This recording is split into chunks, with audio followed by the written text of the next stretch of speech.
हाँ जी बेटा यार, तो बैरोमीटर अपना हो गया, टॉर्सिली से एक्सपेरिमेंट हुआ। बैरोमीटर क्या है जी?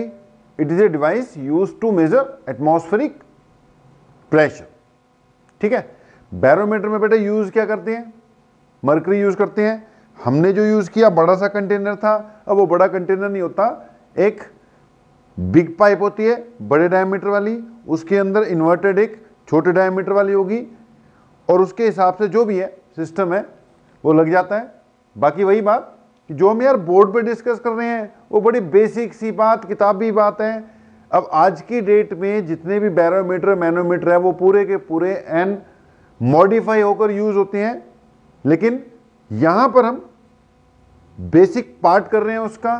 तो बेसिक पार्ट में जैसे जैसे चीजें डेवलप हुई हैं उसी के हिसाब से बेटा हम लोग करते होते हैं। बाकी नॉलेज के लिए फिर वही बात, आप यूट्यूब पे जाओ, working of barometer, working of manometer या types of manometer, types of barometer, कई तरह के अच्छे अच्छे डायग्राम्स आपको शो कर देंगे। अपने पास फिर उस हिसाब से टाइम नहीं है और हमारा अप्रोच भी अब उस हिसाब से नहीं है। हमें जो भी करना है directly for examination point of view करना है कि जिस टाइप का हमें क्वेश्चन आएगा, तो जैसी बुक्स में बेटा चीजें दे रखी है ना, और जिस टाइप का हमें सिलेबस प्रोवाइडेड है, हम उसके हिसाब से ही चल रहे हैं। ओके, अब छोटी मोटी कुछ बातें रह गई हैं, इनको भी करके ये जो फ्लूइड्स एट रेस्ट है इसको क्लोज करने की कोशिश करते हैं। अब उसके बाद फिर कुछ न्यूमेरिकल्स इसके करेंगे, लाइव क्लास में भी करते रहेंगे, आप अपनी असाइनमेंट भी करना। जब वो असाइनमेंट कंप्लीट हो जाएगी then we will go for next topic in fluids at rest. क्या चीज? Surface tension. लेकिन उससे पहले ये जो टॉपिक चल रहा था अपना, उसमें हम बैरोमीटर पे थे, कुछ यार छोटी मोटी बातें बचती हैं वो कवर अप करा दें। अब बैरोमीटर में कभी कभी यार ये तो पता ही है ना, what is a barometer? Device use to measure atmospheric pressure. अब इस पे कभी कभी क्वेश्चन आ जाएगा कि जी why water is not used in a barometer. कह रहे हैं जो बैरोमीटर बनाया था तुमने, इसमें मरकरी की बजाय पानी डाल दो, क्या दिक्कत है? तो दिक्कत तो भाई कोई नहीं है, डाल सकते हैं। लेकिन मरकरी वाले बैरोमीटर के कंपैरिजन में ये बहुत ही कॉम्प्लिकेटेड और अच्छा बैरोमीटर नहीं माना जाएगा। पहली बात तो ये कि अगर हमने इसमें वाटर डाल दिया तो उसके इवेपोरेट होने के चांसेस हैं। चांसेस क्या? वो हो ही जाएगा। ठीक है जी। अब ऐसे तो कल को कोई बोलेगा कि यार जैसे मरकरी एक्सपैंड होती है वैसे वाटर भी तो एक्सपैंड होता होगा, तो थर्मोमीटर में मरकरी की बजाय वाटर डाल दो, तो या नहीं डाल सकते। पहली बात तो ये क्या हो जाता है, इवेपोरेट ही हो जाएगा। अब दूसरा जो मेन कारण यहां पर ये है कि जो मरकरी है ना बेटा हमने जो उसकी उसकी डेंसिटी अच्छी खासी थी, 13.6 इंटू 10³ kg पर मीटर क्यूब, या कह लो 13.6 इंटू डेंसिटी ऑफ वाटर। तो यार मरकरी की जो डेंसिटी है ना वाटर के कंपैरिजन में 13.6 टाइम्स ज्यादा है। अब जितनी डेंसिटी ज्यादा होगी उतनी ही कम हाइट पर एटमॉस्फेरिक प्रेशर बैलेंस हो जाएगा। अब मरकरी ने 76 सेंटीमीटर पर इसको क्या किया था, एटमॉस्फेरिक प्रेशर को बैलेंस कर लिया था। अब यार इसमें अगर वाटर यूज कर लोगे तो उसकी डेंसिटी कम है, तो ज्यादा वेट लगेगा एटमॉस्फेरिक प्रेशर को बैलेंस करने के लिए। अब क्योंकि बेटा जी उसकी डेंसिटी 13.6 टाइम्स कम है वाटर की density as compare to mercury, तो अगर मैं इसमें बैरोमीटर में वाटर यूज कर लेता हूं तो जो हाइट ऑफ वाटर कॉलम है, मरकरी कॉलम की हाइट तो 76 सेंटीमीटर आती थी सी लेवल पर, इसकी कितनी आ जाएगी 13.6 इंटू 76 सेंटीमीटर। इसको सॉल्व करोगे, अब 13.6 तो यही है, ये 10 पॉइंट समथिंग आ जाएगा, आप एग्जैक्टली देख लेना किसमें, मीटर्स में। 13.6 इंटू 76 करोगे तो सेंटीमीटर्स में काफी लंबा चला जाएगा, मीटर में कन्वर्ट करोगे तो 10.3 के करीब आ जाएगा ये। ओके, बाकी एग्जैक्टली देख लेना। कहने का मतलब कि जो बैरोमीटर की पाइप है, मरकरी के केस में भी कोई छोटी नहीं थी, 76 सेंटीमीटर तो चाहिए चाहिए, या 76 से ऊपर ही रखते हैं, मतलब 1 मीटर लंबी पाइप तो मरकरी बैरोमीटर में लग रही थी। अगर वाटर यूज कर लोगे तो 10 से भी ऊपर 10.5 मीटर ऊंची पाइप लगानी पड़ेगी। भाई 10.5 मीटर काफी होता है। अब इतना बड़ा वो जो बैरोमीटर है उसको लेके कहां कहां बंदा घूमता रहेगा, तो रीडिंग लेने के लिए भी वो सीढ़ी लगा के ऊपर रीडिंग लेने के लिए चढ़ना पड़ेगा। 1 मीटर तो यही था, तो इसलिए वाटर को यूज नहीं करते हैं। तो आपने जो आंसर देना है, अगर एक ही नंबर का क्वेश्चन आ जाए तो सिंपली दे दो, because density of water is very less as compare to density of mercury. आप फिगर भी दे सकते हो कि कितनी less. Therefore height of the water column required to measure atmospheric pressure will be very large and the barometer will be very inappropriate या uncomfortable, बड़ा uncomfortable सा हो जाएगा, inappropriate सा लगेगा, दिखने में सही नहीं लगेगा। तो ये एक क्वेश्चन आ सकता है। ओके जी, इसके अलावा एक चीज और रहती है यहां पर।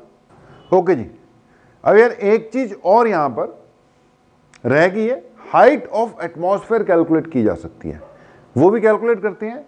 तो यार हमने किया क्या अब तक कि जी अर्थ होती है, उसके आसपास एटमॉस्फेयर होता है, एटमॉस्फेरिक प्रेशर होता है उसके कारण। फिर अब जो एटमॉस्फेरिक प्रेशर है उसकी वैल्यू होती है, सरफेस ऑफ अर्थ पे लोगे तो कितनी 1.013 सरफेस ऑफ अर्थ पे, वो भी सी लेवल पर।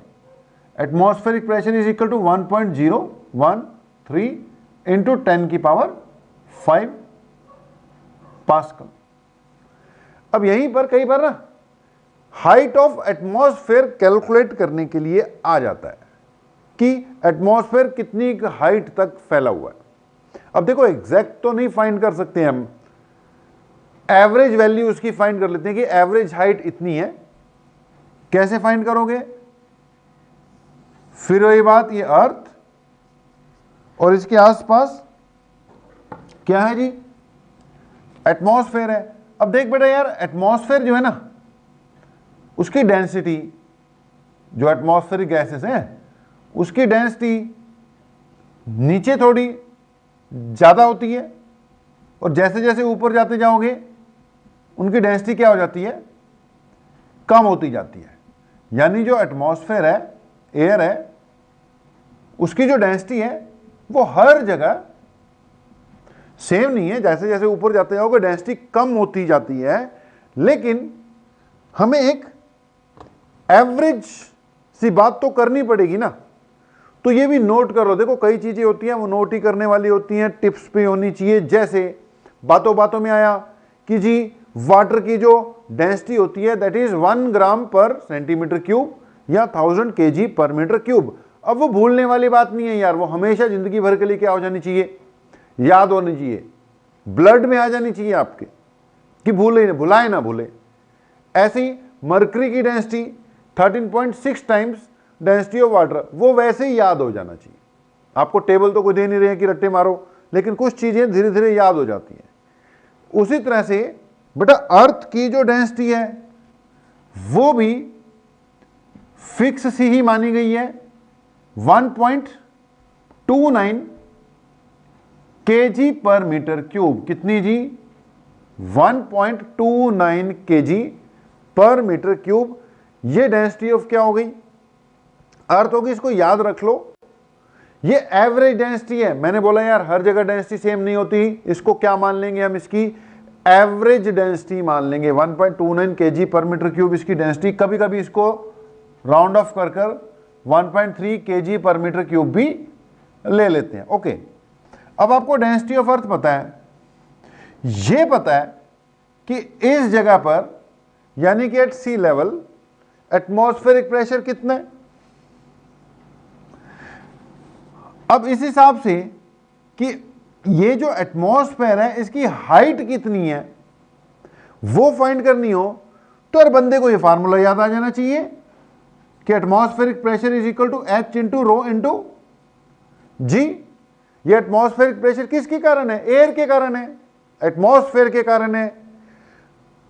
अब एटमॉस्फेयर की हाइट फाइंड करनी है, डेंसिटी तुम्हें पता लग गई, मैंने बता दी, मुझे किसी ने बताई, मैंने तुम्हें बता दी, डेंसिटी पता लग गई, जी की वैल्यू पता होती है यार।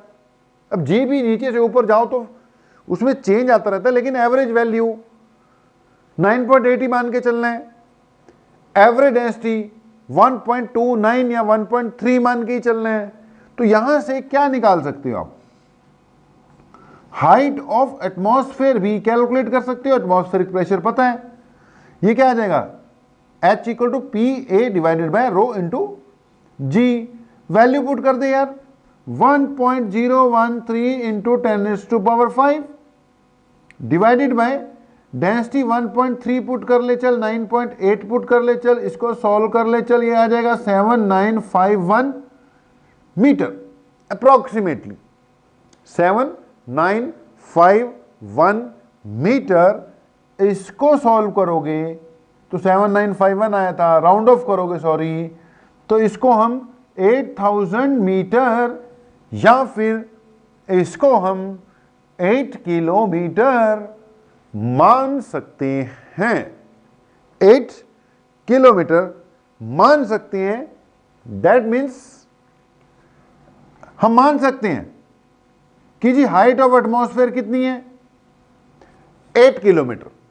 अब मैंने बोला डेंसिटी भी एवरेज ली, जी की वैल्यू भी ओवरऑल हमने एवरेज से ले ली, तो ये हाइट भी एक एवरेज सी हाइट है कि जी 8 किलोमीटर तक एटमॉस्फेयर बढ़िया से उसका इफेक्ट आता है, averagely it's height is 8 kilometre. तो ये भी हो गया। बाकी अब इससे रिलेटेड बेटा क्वेश्चन कर रहे हैं हम और भी करते रहेंगे। तो ये जो एटमॉस्फेरिक प्रेशर और जो प्रेशर वाला कंसेप्ट है ना बेटा, ये हमने क्या किया, क्लोज कर दिया एटमॉस्फेरिक प्रेशर वाला। और जो भी प्रेशर से रिलेटेड हमने प्रेशर में कहां से स्टार्ट किया, प्रेशर की डेफिनेशन दी, थोड़ी बहुत उसकी यूनिट्स की, उसके बाद फिर पास्कल लॉ के बाद फिर एटमॉस्फेरिक प्रेशर, और एटमॉस्फेरिक प्रेशर से रिलेटेड टर्म्स ही चल रही थी। इट वाज प्योर थ्योरी, फिर भी इसमें से कई तरह के क्वेश्चन निकलते हैं, वो हम कर रहे हैं और भी करेंगे। ओके जी, अब इसको क्लोज कर हम अगली बात की ओर बढ़ रहे हैं। हेडिंग डालना, एक छोटा सा टॉपिक बीच में बच रहा है, आर्किमिडीज प्रिंसिपल, बॉयंट फोर्स और आर्किमिडीज प्रिंसिपल वाली बात, वो भी अभी कवर अप कर रहे हैं। 15-20 मिनट लगेंगे उसमें भी कुछ बातें हैं डिस्कस करने के लिए। हाँ जी बेटा यार, तो एक बात और, बॉयंट फोर्स, अप थ्रस्ट या आर्किमिडीज प्रिंसिपल, हेडिंग डाल दी हमने। ये आपने 9th क्लास में या उससे पहले पढ़ा ही होगा। वही चीजें थोड़ी सी बेटा क्या करानी है, रिपीट करानी है, क्योंकि इससे रिलेटेड ना क्वेश्चंस वगैरह फिर आ जाते होते हैं। तो बॉयंट फोर्स को नई बात नहीं है आपके लिए, आपको पता है कोई भी लिक्विड होगा उसमें अगर किसी ऑब्जेक्ट को इमर्स कर दोगे, मान लो मैंने कंप्लीटली इमर्स कर दिया, अब इस पे ऊपर की ओर यार क्या लगेगा, इस पे ऊपर की ओर एक फोर्स लगता है, फोर्स,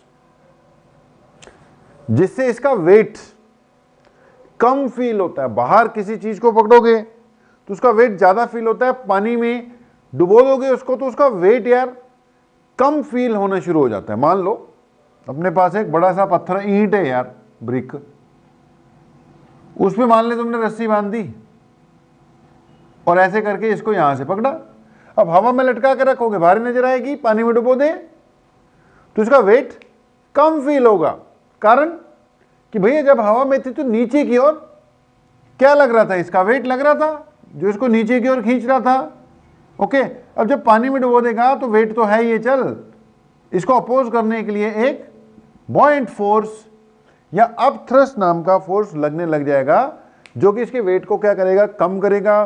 तो हर एक ऑब्जेक्ट अगर किसी लिक्विड में इमर्स किया जाए, क्या एक्सपीरियंस करता है, ऊपर की ओर एक अपथ्रस्ट एक्सपीरियंस करता है, एक बॉयंट फोर्स एक्सपीरियंस करता है, जिसके कारण उसका वेट कम अपीयर होता है या कभी कभी जीरो ही अपीयर हो जाता है, तभी वो तैरने लग जाता है। देख, अगर तैर रही है कोई चीज तो इसका मतलब बॉयंट फोर्स नहीं है, उसके वेट को पूरी तरह से क्या कर लिया, बैलेंस कर लिया, तभी वो तैरने लगी ना, नीचे नहीं जा रही। अगर वो बैलेंस नहीं कर पाएगा तो चीज डूब जाएगी। अगर बॉयंट फोर्स ने उसको बैलेंस कर दिया वेट को, तो वो तैरती रहेगी। तो ऊपर की ओर अपथ्रस्ट लगती है, बॉयंट फोर्स लगती है, कोई नई बात नहीं है, पता तुम्हें, ठीक है जी। अब अगली बात कि यार बॉयंट फोर्स लगता कितना है, ये जो बॉयंट फोर्स है इसकी वैल्यू कितनी है। अब ये यार किसने बताई थी, आर्किमिडीज। स्पेलिंग में बड़ी गड़बड़ होती है, तभी मैंने पहले लिख दिए थे देखकर, आर्किमिडीज। हाँ आप सही है। तो आर्किमिडीज ने यह बताया कि जी बॉयंट फोर्स नाम की कोई चीज होती है। कहते हैं ये जो आर्किमिडीज था ना, वो बाथ टब में नहा रहा था, पता नहा रहा था कि लेटा हुआ था बाथ टब में, सोच रहा था। अब नहाते नहाते या लेटे लेटे बाथ टब में, वो जो टब नहीं होता बाथरूम में बड़ा वाला, उसमें पानी भरा होता है, अब उसमें लेटे लेटे या कह लो नहाते नहाते उसको इस आर्किमिडीज प्रिंसिपल की याद आ गई, या कह लो आर्किमिडीज प्रिंसिपल की खोज ऐसे हुई कि उसको हल्का हल्का सा महसूस हुआ, फिर वो सोचने लग गया, फिर सोचते सोचते उसको लगा ओए खोज हो गई। वो कहते हैं वो ऐसे भाग लिया बाहर बिना कुछ पहने हुए, बाद में उसको लोगों ने डंडे डंडे मार के अंदर भेजा होगा, फिर कपड़े कपड़े पहनकर जाके उसने एक्सप्लेन किया होगा। तो ये भी एक स्टोरी है कि आर्किमिडीज बाथटब में था, उसको एकदम कुछ हुआ और बाहर को भाग लिया। क्या कहता हुआ, यूरेका यूरेका चिल्लाते हुए भाग लिया। इसका मतलब, और किताबों में पढ़ा है हमने भी कि I have found it, I have found it, मैंने खोज कर ली, मैंने खोज कर ली। तो ये इससे रिलेटेड स्टोरी है कि ऐसे आर्किमिडीज प्रिंसिपल की खोज हुई। हाँ, प्रिंसिपल क्या था वो बाद में सुना होगा, उस वक्त तो सुना नहीं होगा, भगा दिया होगा उसको कि जा भाई पहले कपड़े कुपड़े पहन ले, उसके बाद आना। अब बात सही लगी होगी तो सुन ली लोगों ने। तो आर्किमिडीज ने प्रिंसिपल दिया कि जो बॉयंट फोर्स है ना, it is equal to weight of the liquid displaced by the object. Simple सी बात है, इधर उधर की बातें मार रहा हूं, मेन आपको अपथ्रस्ट बताना है, वो पता ही है कि जी किसी भी लिक्विड को, किसी भी ऑब्जेक्ट को किसी लिक्विड में इमर्स कर रहे हो, उस पर ऊपर की ओर एक फोर्स लगता है जिसको हम अपथ्रस्ट या बॉयंट फोर्स कहते हैं। ओके, ये बात हो गई, मैंने फार्मूले बताने हैं, बाकी डेफिनेशन वगैरह कोई दिक्कत वाली बात नहीं है, वो अपने आप हो जाएंगी, वैसे भी उन पर क्वेश्चन आना नहीं है। फिर आ गया आर्किमिडीज प्रिंसिपल। आर्किमिडीज प्रिंसिपल क्या बताता है कि बॉयंट फोर्स कितना लगेगा, और इसकी स्टेटमेंट क्या है कि जी according to Archimedes principle, whenever an object is immersed in an object, it experiences an force. Whenever object is immersed in liquid, it experiences an upward force which is equal to, which is upward force which is equal, पूरी नहीं लिखा मैंने, पूरी बात क्या है कि if an object is immersed in a liquid, it experiences an upward force due to the liquid, and that force is equal to the weight of the liquid displaced by the object, is equal to weight of the liquid displaced by the object. अब ये क्या बात बनी, wait of the liquid displaced. भाई अगर हमने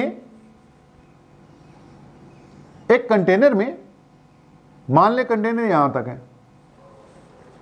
नहीं container तो ऊपर तक है, उसमें भरा हुआ लिक्विड यहां तक है, ठीक है जी।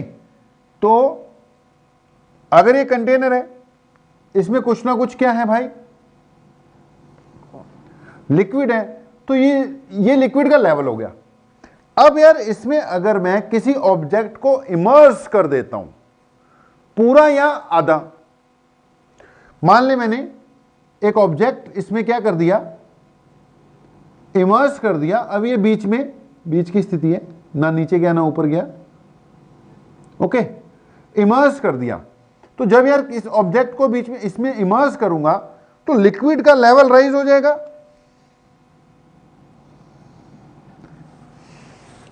इसने जगह घेरनी है, लिक्विड का लेवल क्या हो गया, राइज हो गया। इतना लिक्विड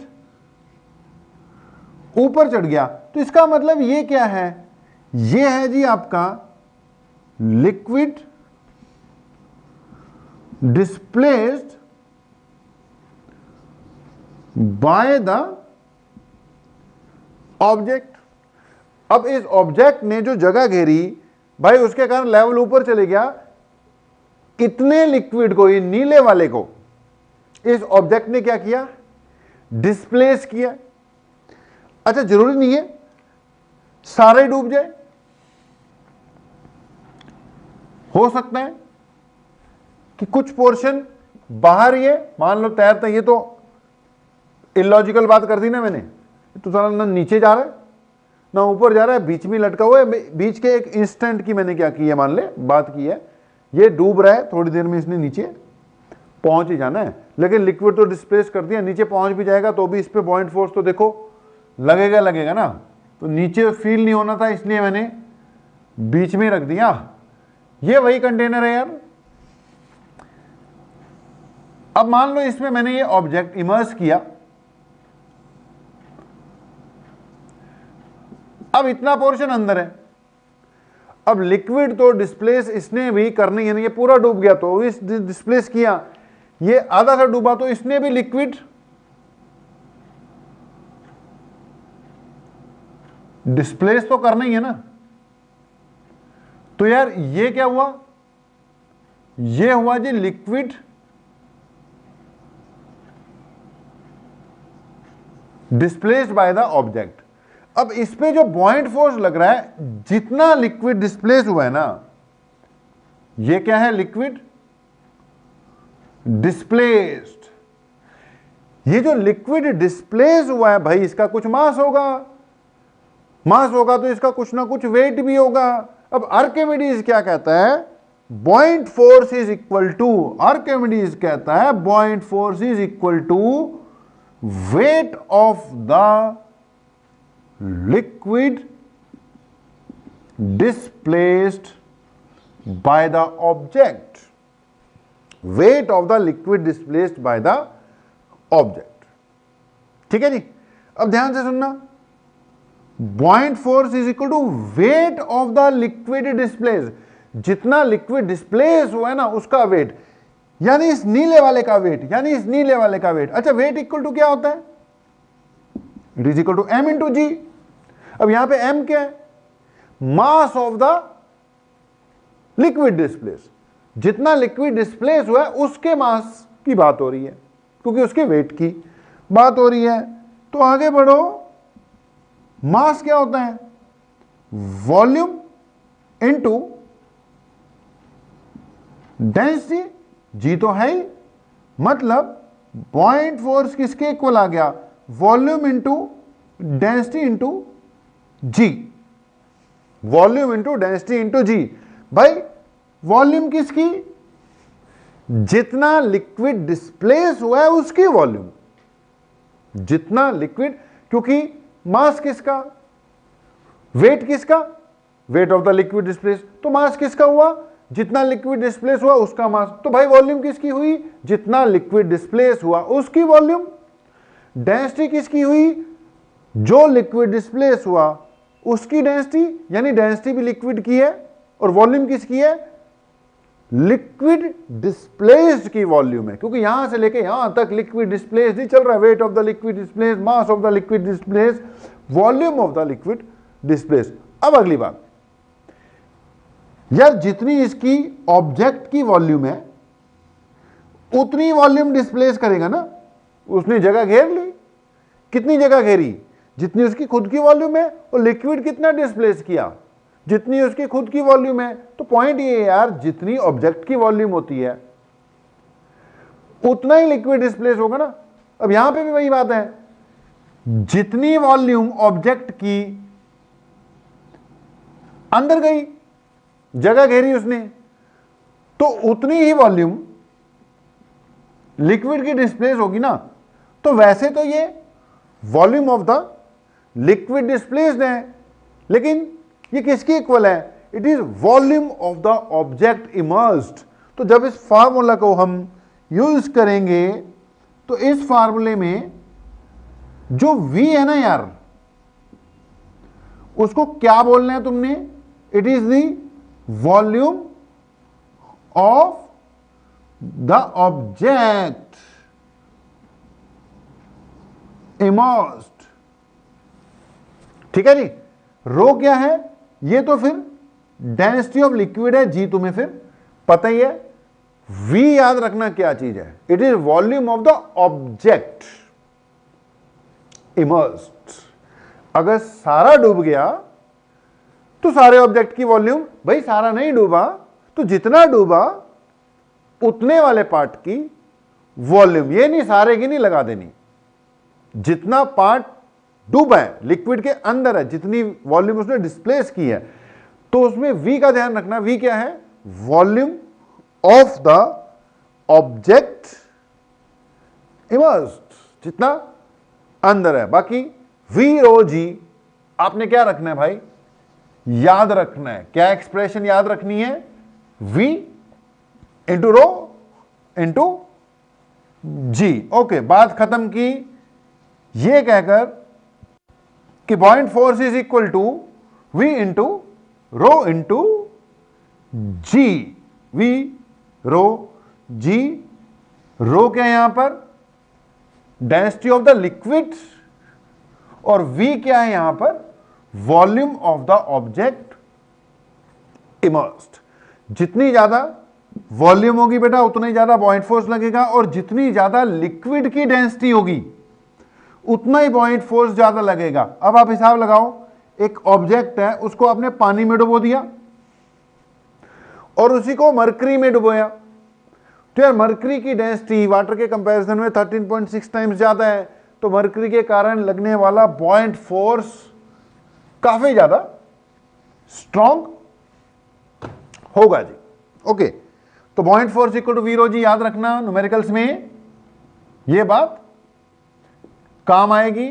हाँ, इसमें ध्यान रखना, रो क्या है आपकी, डेंसिटी ऑफ लिक्विड, V क्या है, volume of the object immersed. अब कभी कभी एक सिचुएशन क्रिएट हो जाती है, एपरेंट वेट की बात आती है बेटा, एपरेंट वेट। एपरेंट वेट मतलब जो अपीयर हो रहा है। अब एक ऑब्जेक्ट है यार, उसका अपना खुद का वेट मान ले W है, यानी M इंटू G है। ये हमारा ऑब्जेक्ट है, ये उसकी कुल वॉल्यूम है, कुल वॉल्यूम मतलब टोटल वॉल्यूम। ठीक है जी, तो V इसकी टोटल वॉल्यूम है, W equal to M into G है। अब आपको पता है weight equal to mass equal to M into G होता है, और mass equal to volume into density होता है इंटू G। अब यहां पर ध्यान देना, डेंसिटी जगह मैंने सिग्मा यूज किया, रो नहीं किया। रो क्यों नहीं किया भाई, रो यूज कर चुका हूं ना। रो लिक्विड की डेंसिटी है और सिग्मा ऑब्जेक्ट की डेंसिटी है। अब दो चीजें हो गई ना, रो यूज कर रहा हूं, अगर ना होता तो सिर्फ एक ही चीज होती तो रो ही लगाता मैं। तो इसकी डेंसिटी रखना। कभी कभी किताबों में जब आप कोई क्वेश्चन कर रहे होंगे उसमें उल्टा भी हो सकता है। अब किताब में कोई क्वेश्चन आ गया, उसमें उसने रो क्या बोल रखा है जी, डेंसिटी ऑफ लिक्विड, और सिग्मा आ जाएगा वो डेंसिटी ऑफ ऑब्जेक्ट। तो भैया उसको उसके हिसाब से डील करना। अभी फिलहाल हमने रो किसको माना था? डेंसिटी ऑफ द लिक्विड को, और सिग्मा क्या है? डेंसिटी ऑफ ऑब्जेक्ट है। ओके जी, तो बस कंफ्यूज नहीं होना। अब इसमें मैंने इस ऑब्जेक्ट को डुबो दिया भैया, नीचे की ओर क्या लग रहा है? mg। ऊपर की ओर क्या लग रहा है? Buoyant force. तो जो इस वक्त अपीयर हो रहा है, अपीयर, वो कम अपीयर होगा ना, वेट कम फील होगा, इसलिए इसको मैं क्या बोलूंगा? एपरेंट वेट बोलूंगा। तो एपरेंट वेट जो है वो क्या चीज है? It is equal to, apparent weight is equal to W नीचे लग रहा था माइनस बॉइंट फोर्स ऊपर लग रहा है। अब इस हिसाब से जो एपरेंट वेट है W यानी एक्चुअल वेट, वो है V sigma G minus बॉइंट force V rho G। अब V रो G में V क्या है? वॉल्यूम ऑफ ऑब्जेक्ट है, क्योंकि पूरा डुबो दिया ना, पूरा डुबो दिया तो जितनी इसकी वॉल्यूम है उतना ही इसने लिक्विड को क्या किया होगा? डिस्प्लेस किया होगा। मैंने इतना तो बता ही दिया था कि जो बॉइंट फोर्स वाला फार्मूला है अपना, उसमें V क्या है? Volume of the object immersed है। तो ये volume of the object immersed ही है, ये भी वॉल्यूम ऑफ द ऑब्जेक्ट ही है, क्योंकि सारा इमर्स कर दिया यार, ये बाहर आ जाएगा। ये सिग्मा माइनस रो हो जाएगा, इनटू क्या आ जाएगा? जी आ जाएगा। ठीक है जी, तो ये आ जाएगा सिग्मा माइनस रो इनटू जी। बाकी ज्यादा बात है, इसमें से क्या कर सकते हो? सिग्मा को बाहर निकाल लो, जी को बाहर निकाल लो, तो सिग्मा बाहर आ गया, तो ये क्या बन गया? 1 माइनस रो बाय सिग्मा। ठीक है, सिग्मा बाहर आया ना, तो 1 माइनस रो बाय सिग्मा। और ये चीज क्या हो गई? ये बन गई आपकी एक्चुअल वेट। एक्चुअल वेट देख, तो इसके हिसाब से वैसे भी ये फार्मूला वैसे ही बस बना के दे दिया। W equal to W dash equal to, sorry ये W डैश है, W 1 minus sigma by rho लिखा जा सकता है। ये एपरेंट वेट का फार्मूला आ गया। बाकी वही बात है, आपको बेसिक क्लियर होना चाहिए। फार्मूला याद हो ना हो उससे कोई फर्क नहीं पड़ता, बेसिक क्लियर होना चाहिए। अपने आप ही बना लोगे ना फिर तो। ओके जी, अब इसी से रिलेटेड एक और बात कर देते हैं, लॉ ऑफ फ्लोटेशन। बेटा इससे रिलेटेड एक और बात लेकर आते हैं, छोटी सी है, लॉ ऑफ फ्लोटेशन। अब लॉ ऑफ फ्लोटेशन कुछ नहीं, सिंपल सी कहानी है। लॉ ऑफ फ्लोटेशन ये बताता है कि कब कोई चीज डूब जाएगी और कब कोई चीज तैरती रहेगी। ये लॉ ऑफ फ्लोटेशन हो गया, 9th क्लास की बातें हैं। सिर्फ आपको क्या करवा रहे हैं? थोड़ा सा रिपीट करवा रहे हैं ताकि क्लैरिटी बनी रहे। ठीक है, 9th वाली बातें हैं, कोई खास बात चल ही नहीं रही है। हाँ इतना है कि हो जाएगा तो तसल्ली रहेगी कि हमने कवर अप कर दिया था बेटा। तो अगली बार लिखना लॉ ऑफ फ्लोटेशन जी। अब लॉ ऑफ फ्लोटेशन में बेटा 3 स्थितियां ले रहे हैं हम। पहली स्थिति ये कि लिक्विड था जिसकी डेंसिटी रो थी। ठीक है, इसमें मैंने ऑब्जेक्ट रखा और वो डूब गया, नीचे पहुंच गया, यानी सिंक कर गया पूरी तरह से। तो ऑब्जेक्ट सिंक कर गया जी, डूब गया। दूसरी स्थिति मान लेते हैं लिक्विड वही है, ऑब्जेक्ट कोई और है। ऑब्जेक्ट इसमें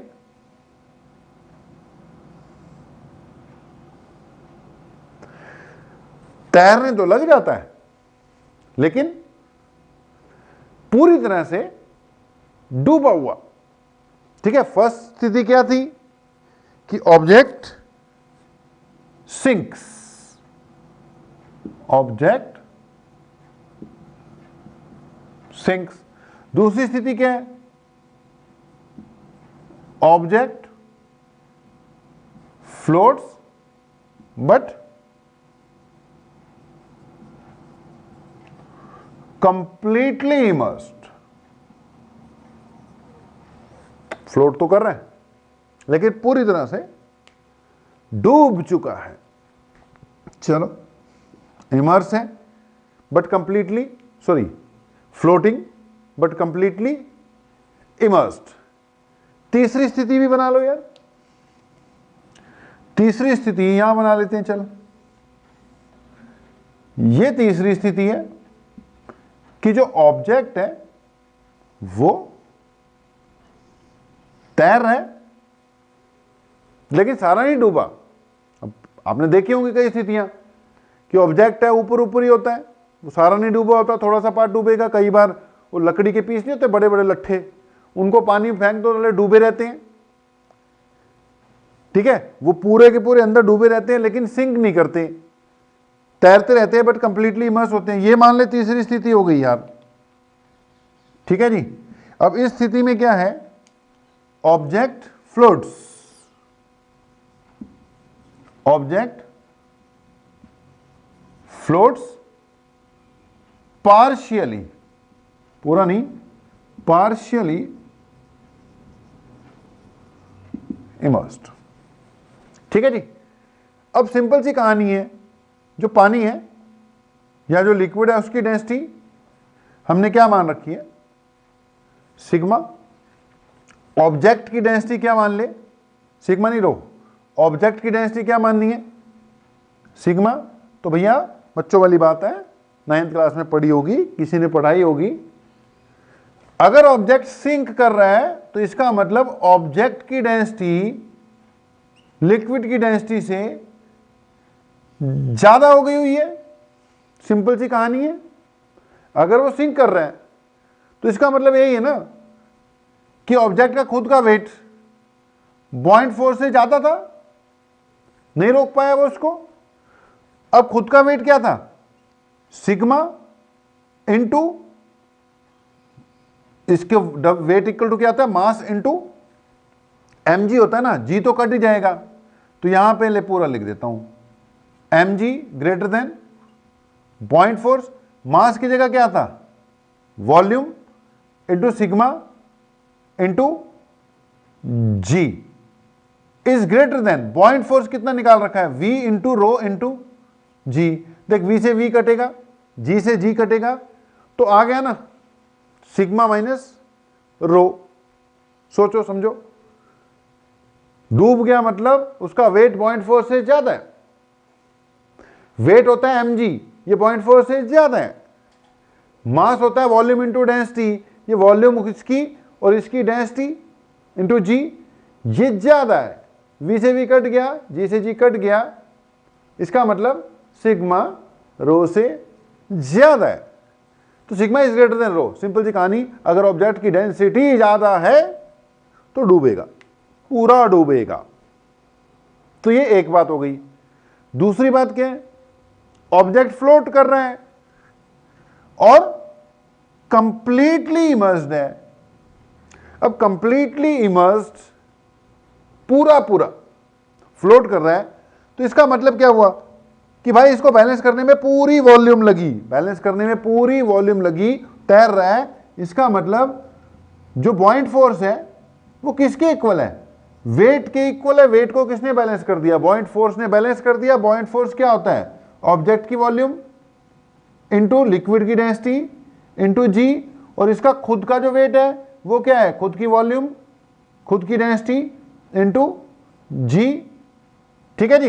बॉइंट force is equal to weight, m into g था ना, ये मास है, ये जी साथ में लगेगा, जी से जी कट गया, क्या निकला, सिग्मा इंटू रो या रो इंटू सिग्मा। ये दूसरी कंडीशन है कि अगर कहीं ऑब्जेक्ट की डेंसिटी ज्यादा है तो डूबेगा, अगर कहीं ऑब्जेक्ट की डेंसिटी लिक्विड की डेंसिटी के पूरा पूरा इक्वल है, या लिक्विड की डेंसिटी ऑब्जेक्ट की डेंसिटी के पूरे पूरे इक्वल है, तो ये फ्लोट करेगा, लेकिन इसको कंप्लीटली इमर्स होना पड़ेगा। अब तीसरी स्थिति भी देख लो, बस हो गया यार, इतनी बात ही है इसमें, और क्या कराऊं। अगली स्थिति देख ले, इसमें क्या हुआ, इसमें इतने पोर्शन से ही काम चल गया। ये जो वॉल्यूम इमर्स्ड है इसको V डैश मान ले, टोटल वॉल्यूम V है, जो इमर्स्ड वाली वॉल्यूम है वो क्या मान ले, V डैश मान ले। ठीक है जी। अब इस वक्त सिर्फ इतने पार्ट ने ही, इतने पार्ट के कारण, डूबने के कारण जो पॉइंट फोर्स लगा उसने पूरे वेट को बैलेंस कर दिया।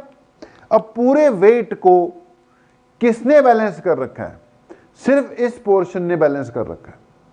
इसका मतलब इस वक्त की स्थिति क्या है कि जो पॉइंट फोर्स है अब तैर रहा है, तो इसका मतलब पॉइंट फोर्स ने वेट को तो बैलेंस कर ही रखा ना। अब पॉइंट फोर्स क्या चीज है, वो V इंटू रो इंटू जी है, लिक्विड की डेंसिटी G, और कौन सी वॉल्यूम, जो इमर्स हुई है, कौन सी वॉल्यूम जो इमर्स हुई है, सिर्फ वो वॉल्यूम लेनी है ना, इक्वल टू क्या है, यहां पे टोटल वॉल्यूम आएगी ना, क्योंकि ये तो वेट ऑफ द ऑब्जेक्ट लेने, वेट ऑफ द ऑब्जेक्ट में उसका पूरा मास, पूरे मास के लिए पूरी वॉल्यूम इंटू पूरी डेंसिटी इंटू जी, जी से जी कट जाएगा, क्या स्थिति बनेगी, V dash by V is equal to sigma by rho, V dash by V is equal to sigma by rho. ठीक है भाई। अब यहां पे ध्यान से सुनना,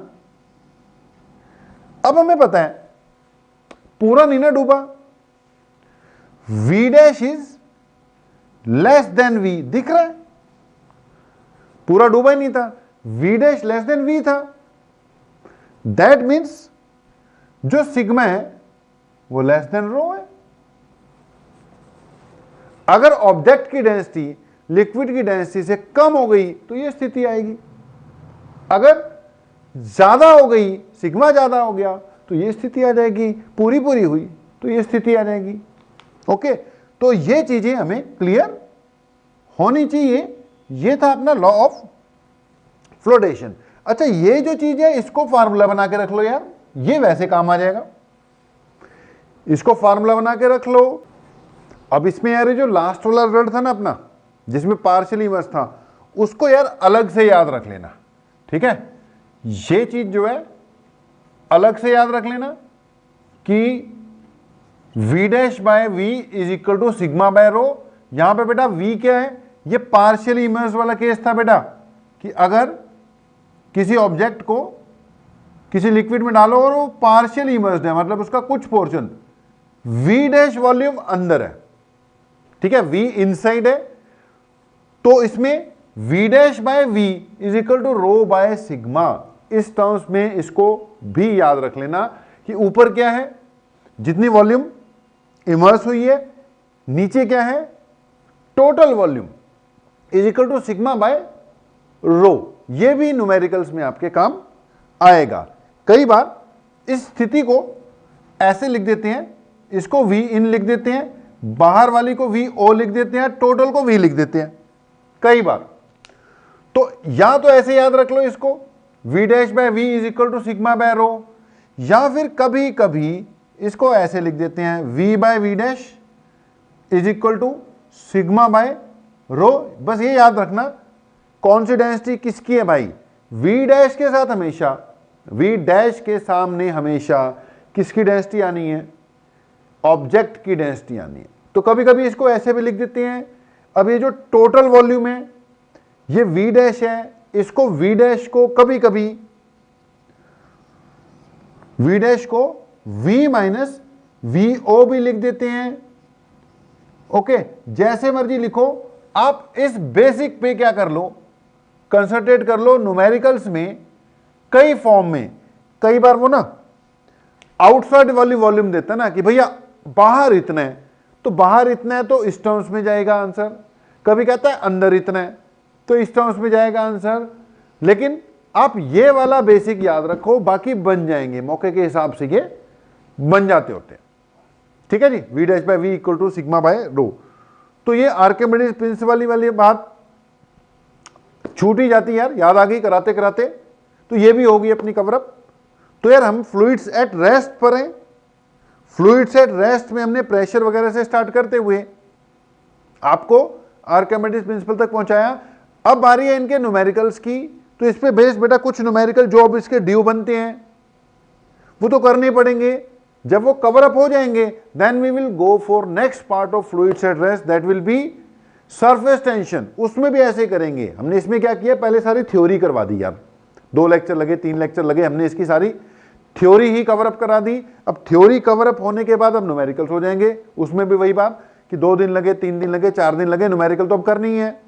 जब ये पार्ट खत्म हो जाएगा उसके बाद फ्लूइड्स एट रेस्ट का जो सरफेस टेंशन वाला पार्ट है ना, उसमें भी थ्योरी एक ही बार में करवा दूंगा। उसके बाद फिर न्यूमेरिकल इसके इकट्ठे कवर अप होते रहेंगे। ओके, तो होपफुली चीजें सही चल रही हैं, आपको समझ में लग रहा है। आज यहीं पे क्लोज करते हैं। आप लोगों को धन्यवाद ज्ञापन करते हैं।